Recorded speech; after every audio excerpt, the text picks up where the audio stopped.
আজকের এই গভীর অনুসন্ধানে সবাইকে স্বাগত। আমরা আজ ইসলামে অমুসলিমদের সাথে আচরণের বিষয়টা একটু খতিয়ে দেখব, বিশেষ করে ধর্মীয় আচার অনুষ্ঠান আর সামাজিক সম্পর্কের জায়গাটা। আমাদের হাতে কিছু বিশ্লেষণ আছে, মানে কুরআন, হাদিস, ফিক এগুলোর আলোকে। আজকের লক্ষ্যটা হলো মূল নীতিগুলো বোঝা, মানে কিভাবে একজন মুসলিম তার ধর্মীয় বিশ্বাস, তাওহিদ ঠিক রেখেও অন্যদের সাথে, মানে ভিন্ন ধর্মাবলম্বীদের সাথে ন্যায় আর মানবিক সম্পর্ক রাখতে পারে। আচ্ছা, তাহলে শুরু করা যাক। হ্যাঁ, নিশ্চয়ই। আর আমার মনে হয় আলোচনার শুরুতেই সবচেয়ে গুরুত্বপূর্ণ বিষয় হল ইসলামে এবাদত মানে উপাসনা আর মুআমালাত অর্থাৎ সামাজিক লেনদেন বা আচরণ, এই দুটোর মধ্যে একটা বেশ স্পষ্ট পার্থক্য করা হয়েছে। এই পার্থক্যটা মানে এটা বোঝা গেলেই পুরো বিষয়টা অনেকটা পরিষ্কার হয়ে যায়। ঠিক, একদম। তাহলে প্রথমেই আসে তাওহীদের ধারণা, আল্লাহর একত্ববাদ।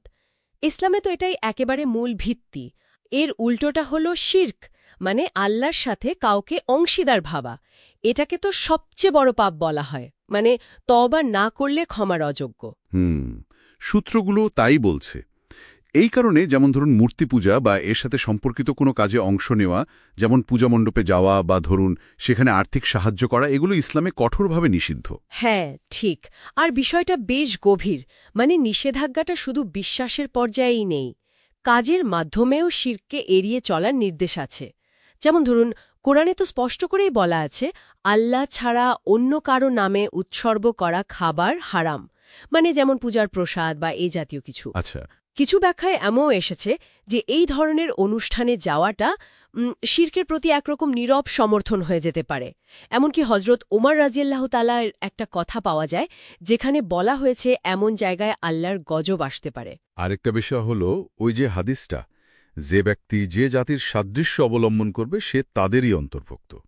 এটাও কিন্তু ধর্মীয় স্বাতন্ত্র্য রক্ষার গুরুত্বটা তুলে ধরে। হ্যাঁ, একদিকে যেমন ধর্মীয় আচার অনুষ্ঠানে অংশগ্রহণের ব্যাপারে এত কঠোরতা, কিন্তু অন্যদিকে ইসলাম অমুসলিমদের সাথে ন্যায় বিচার, দয়া, ভালো ব্যবহার এগুলোর উপরও তো অনেক জোর দেয়, তাই না? এই দুটো দিক কিভাবে একসাথে চলে এটাই একটু জটিল মনে হয়। ঠিক বলেছেন। এখানেই কিন্তু মুআমালাত মানে সামাজিক আচরণের দিকটা গুরুত্বপূর্ণ হয়ে ওঠে। কোরআন তো বলছে আল্লাহ ইনসাফকারীদের ভালোবাসেন। তাই অমুসলিম প্রতিবেশী যদি অসুস্থ হন তাকে দেখতে যাওয়া বা কেউ বিপদে পড়লে সাহায্য করা, এমনিতে সবার সাথে ভালো ব্যবহার করা, এগুলো ইসলামে শুধু জায়েজই না বরং কাম্য। আচ্ছা। মহানবী সাল্লাল্লাহু আলাইহি ওয়াসাল্লাম নিজেও তো এর উদাহরণ দেখিয়েছেন।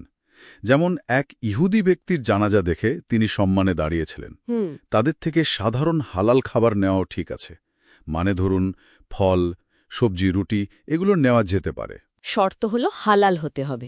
অবশ্যই হালাল হতে হবে, আর ইসলামের নিয়ম অনুযায়ী জবাই করা মাংস হওয়া চলবে না।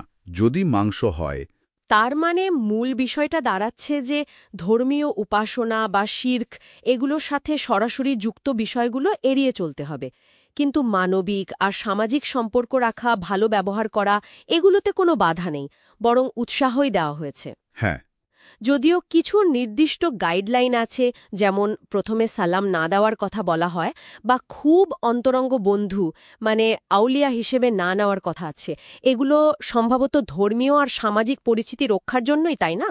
একদম, আপনি ঠিক ধরেছেন। এ দুটো দিকের মধ্যেই ভারসাম্য রাখাটা জরুরি।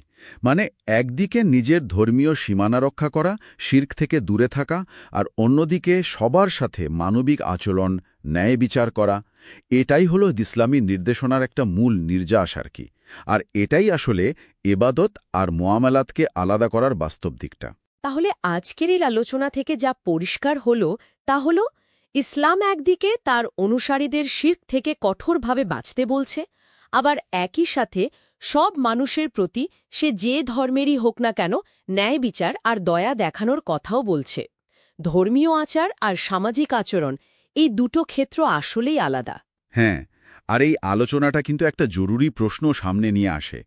আজকের এই বহুত্ববাদী সমাজে আমরা কিভাবে নিজেদের ধর্মীয় স্বাতন্ত্র্য বজায় রেখেও সবার সাথে মানবিকতা, পারস্পরিক শ্রদ্ধা আর সহনশীলতার সম্পর্কগুলোকে আরও মজবুত করতে পারি? এটা কিন্তু আমাদের সবারই একটু ভেবে দেখার বিষয়।